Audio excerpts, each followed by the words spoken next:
Hello class, I am Professor Albert Einstein, and today I will try to explain the best I can everything about black holes. So, what are black holes?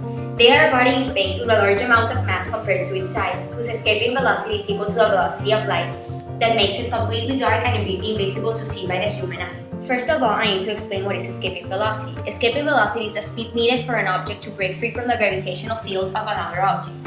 Nothing has a velocity fast enough to escape a black hole. In the center of a black hole, there is a place called singularity, which has an infinite density. This singularity is related to the curvature in space-time created by black holes, which I will explain later in this video. To explain escaping velocity in simple terms, I will give an example. For example, for a rocket to go out of the Earth without falling into the ground because of its gravitational field, it needs to have a maximum velocity, that in this case is the escaping velocity of Earth. How are black holes formed? Black holes are formed from stars. During the life of a star, nuclear fusion that is in its core creates an electromagnetic radiation that makes pressure go to the outside of the star. This pressure is always balanced with the pull of gravity going to the inside of the star caused by its mass.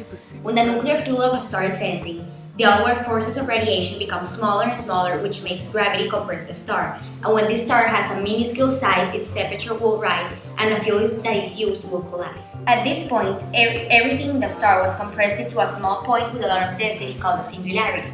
After this happens, its mass determines if it becomes a black hole or not.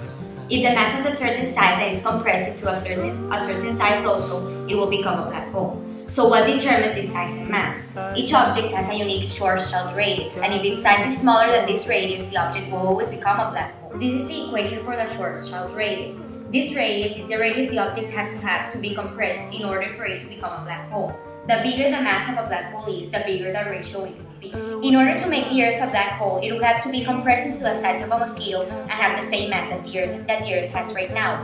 And this size was determined with the equation that I showed you earlier in the paper. The event horizon is the last distance from which light will be able to escape the black hole.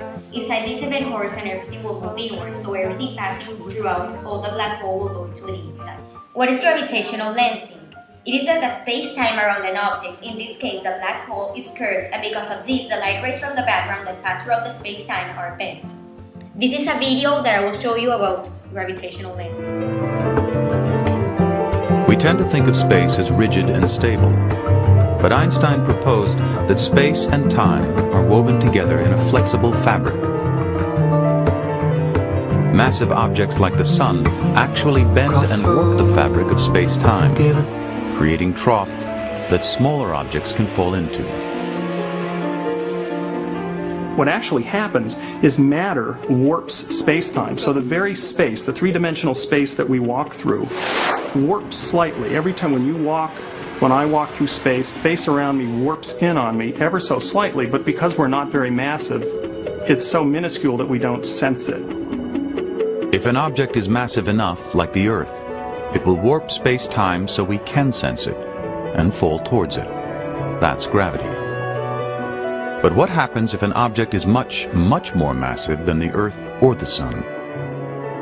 In theory, it could warp the fabric so much it would create an actual hole in space-time. Once something fell in, it couldn't escape, not even light itself.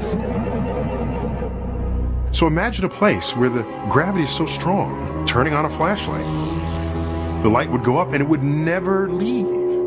It would curve and come back down just the way a tossed ball on Earth. It's not traveling fast enough, it goes up, curves, and comes back down. Space itself is falling inside the black hole. It's rather like a river falling over a waterfall.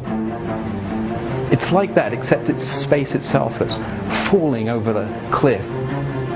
There's a place where the space starts moving faster than light.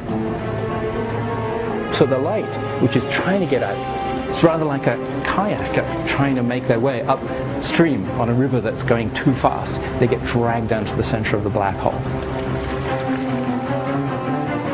Gravity becomes a riptide. The closer you get, the stronger the current. Eventually, you reach the event horizon, the point of no return. Deep inside, whatever goes in is lost in a point of infinite density. The matter goes inside the surface of the black hole, shrinks down to the very center, where it gets destroyed in a region of infinite warp space and time, and it's gone. And so it's What happens to light in a black hole? If light has no mass it's not supposed to affect it. Einstein stated that the straight lines are curved when they are exposed to a strong gravitational field. Light normally travels in a straight line, but because of the effect that mass has on space-time, it may be bent.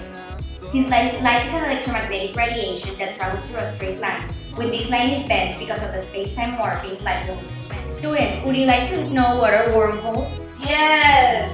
Wormholes are a pathway from one part in space-time to another location. It may be seen as a shortcut in space that doesn't require to travel a needed distance between 2 points. Students, thank you so much for paying attention to me today. This is Alberta Einstein, and tomorrow I'll be glad to explain the mathematical formulas of the black hole. Following the sound